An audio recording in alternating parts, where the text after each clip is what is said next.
다음 내용으로 좀 넘어가겠습니다. 고영태 씨요. 고영태 씨, 최순실 씨의 측근으로 알려졌던 고영태 씨가 행방이 묘연하다고 합니다. 스스로 잠적한 것이냐 아니면 신변에 이상이 생긴 것이냐. 행방이 묘연한 고영태 씨. 왜 그런지 좀 적어주시고요. 한때 최순실의 남자로 불렸었죠. 차은택, 노승일도 다 소개를 해줬습니다.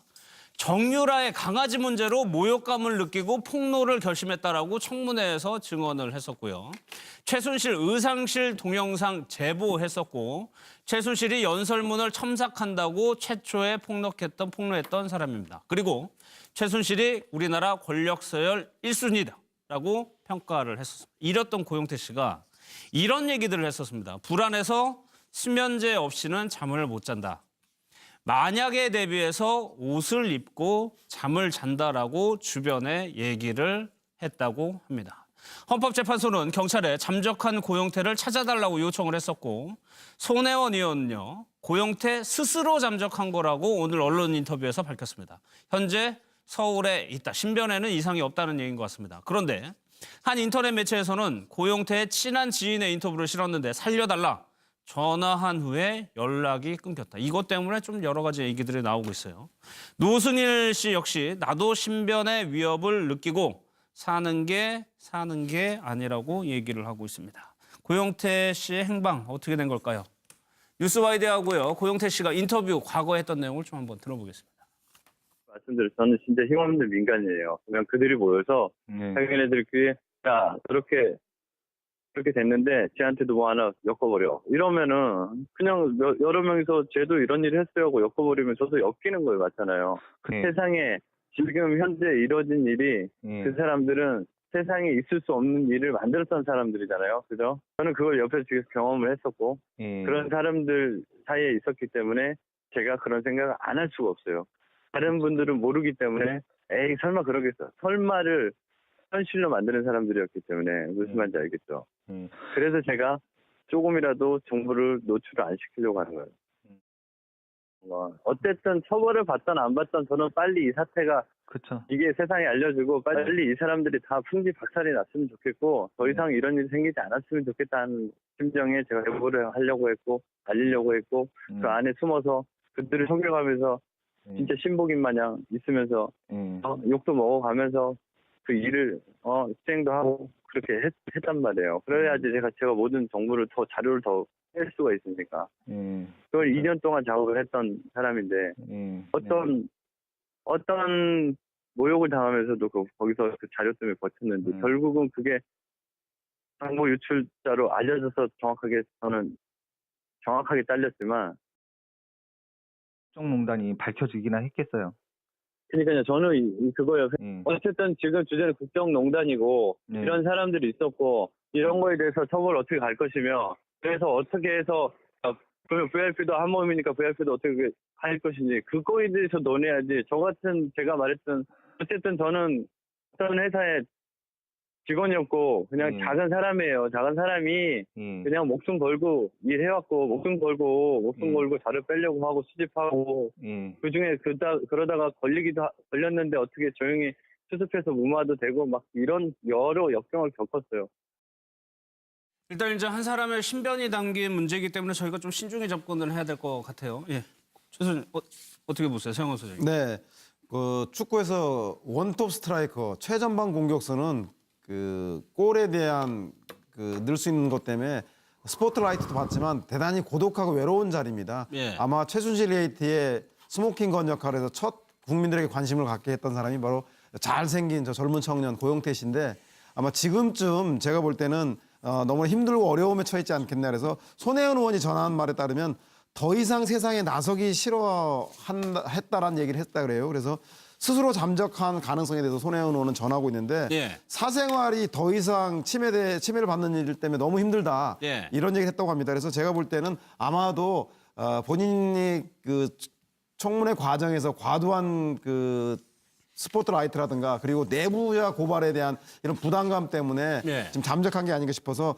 박범계, 박영선, 안민석 의원이 청문회에서 증인들에 대해서 보호해주겠다 그런 얘기를 했었는데 실제 내부자 보호라든가 증인 보호에 대한 것이 제도적으로 이번 기회를 통해서 마련돼야 되는 거 아닌가 생각이 듭니다. 예. 저도 뭐 비슷한 맥락인데요. 저는 아마 이 고영태 씨가 역사의 수레바퀴가 상당히 무섭던 것이 아닌가.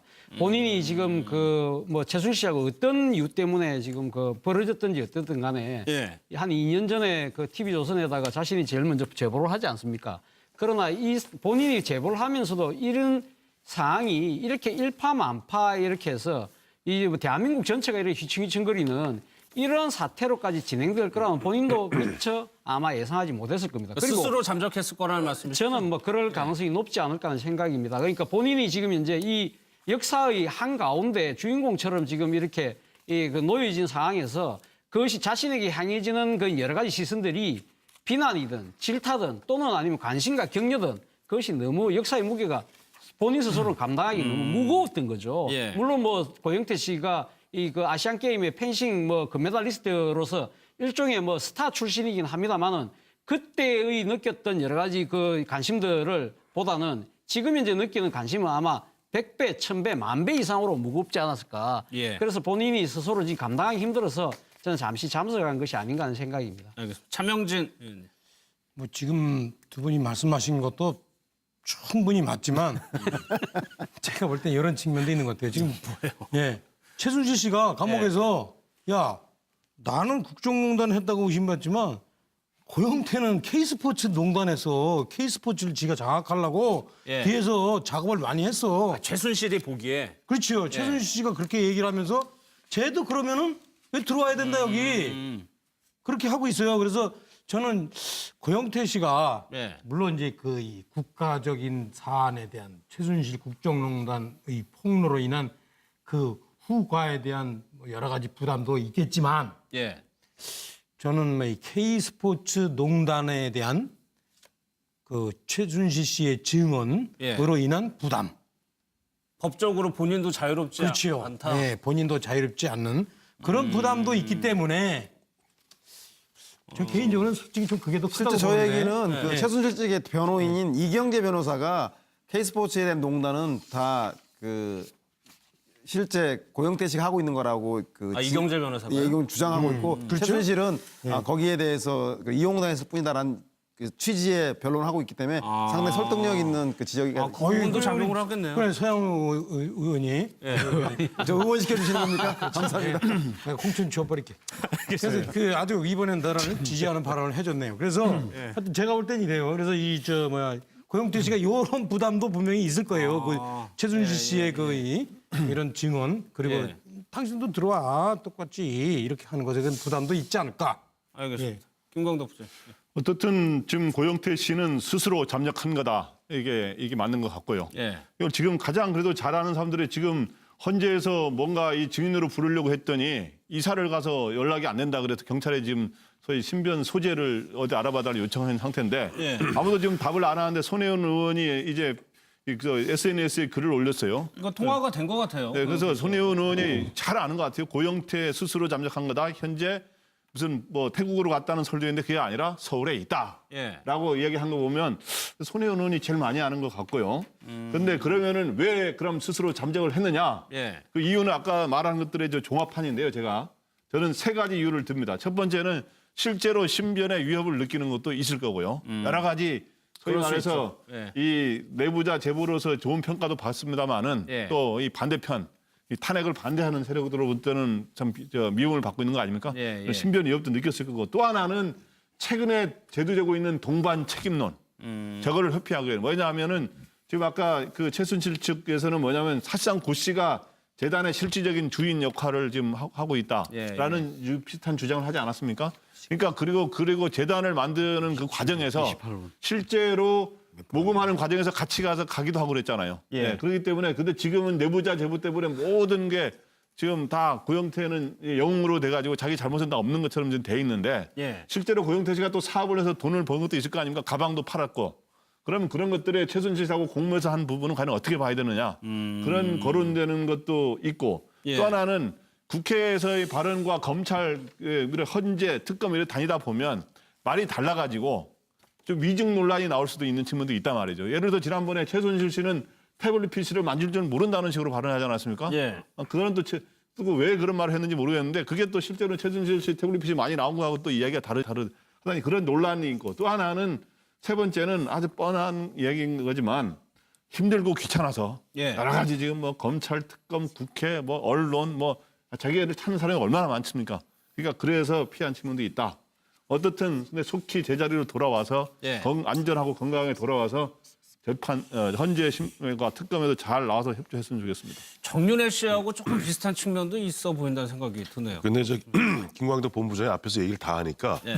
그, 다음에 먼저 아니 괜찮아요. 근데 저는 이제 그 이야기는 뭐 앞서 네 분 말씀하신 부분 뭐 전적으로 동의하고 예. 특히 먼저 김광덕 본부장이 명쾌하게 정리를 해주셨으니까 그 내용 그렇습니다만은 지금 고영태 씨 같은 경우는 검찰에서는 우호적 증인이에요. 예. 검찰의 우호적 증인입니다. 초기에. 예. 그다음에 청문회 나와서도 청문위원들한테 굉장히 우호적 그랬죠. 증인이었어요. 그런데 검찰과 청문회에서 그런 내용들을 바탕으로 박근혜 대통령이 탄핵 소추가 의결되었단 말입니다. 그런데 예. 그래서 헌법재판소에서 그 증언을 확인하는 거예요. 그렇게 얘기했던 거를 그러니까 우리 기소장이니 공소장이냐는 것은 그건 일반적 검사의 주장일 뿐입니다. 예. 지금 마찬가지로 검사의 역할을 하고 있는 헌법 이 탄핵 심리에서도 국회의 주장일 뿐이에요. 예. 그러면 박근혜 대통령 아니라고 주장하지 않습니까? 그래서 헌재가 판단을 해야 됩니다. 그러니까 중요한 증인인 고영태 증인 같은 경우 검찰에서는 또 청문회에서는 다 증언을 해놓고 막상 정작 헌재에서는 증언하지 않는다는 것은 앞뒤가 안 맞는 이야기죠. 그러네요. 그렇죠. 예를 들어서 지금 우리가 윤전추나 예. 또 이영선, 그다음에 무슨 최순실 이 경우하고는 다른 거예요. 그 사람들은 지금 자기들이 어떻게 보면 방어하는 입장이고 예. 지금 보면 고영태는 공격하는 입장의 우호적 증인입니다. 예. 근데 증인이 안 나오게 되면 길이 또 연기돼 버리지 않습니까? 예.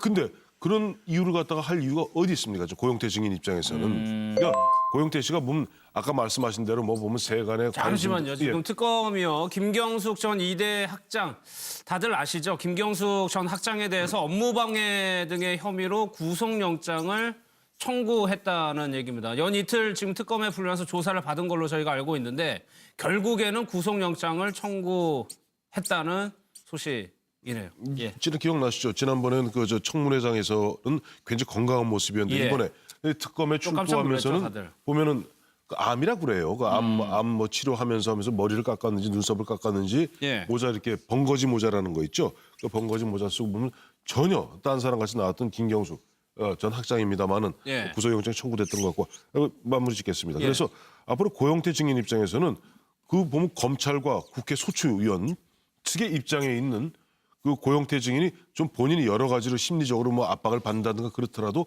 나와서 본인이 이야기해야 돼요. 근데 예. 그 부분에 있어서는 아까 우리 김광태 본부장이 예리하게 지적해 주신 대로 국회 청문회에서 예를 들어서 태블릿 PC 쓰는 걸 본 적이 없다. 못 쓴다는 취지로 얘기했던 부분들이 또 검찰에 또 나오는 여러 가지 증언들과 또 충돌하는 측면이 있거든요. 예. 그러다 보니까 혹시 또 위증 논란도 있는 것 아니냐. 근데 알겠습니다. 그것이 있다 하더라도 예. 어쨌든 나와서 증언을 하셔야 됩니다. 구속영장이 일단 청구가 된기 때문에 발부가 될지는 좀 지켜봐야 그거는 돼요. 이제 영장 실질 심사를 하는 예. 영장 전담 판사에 의해서 심리를 하게 됩니다. 그래서 예. 이른바 확실히 이제 뭐 증거 인멸에 우려가 있느냐, 도주에 우려가 있느냐, 또 중형에 처한 그런 중죄인 것인가, 또 내지는 지금 그런 것을 염두에 두고 김경숙 학장 같은 경우는 실제 아파서 그럴 수도 있고 그런 비판도 있었죠. 그걸 피하기 위해서 피하기 위해서 저렇게 일부러 나온다. 보면 머리도 좀 깎고 눈썹도 예. 밀고 그야말로 아주 한 달도 채 안 된 시간에 너무너무 초췌한 모습으로 나온 것 아니냐. 근데 그런 부분들은 종합적으로 영장 전담 판사가 예. 뭐 심리를 하면서 또 실제 일문일답을 하게 되니까요. 모두 종합적으로 판단할 겁니다. 예, 구속영장이 청구됐고 이제 결국 다음에는 최경희 전 총장으로 갈 수밖에 없을 것 같습니다.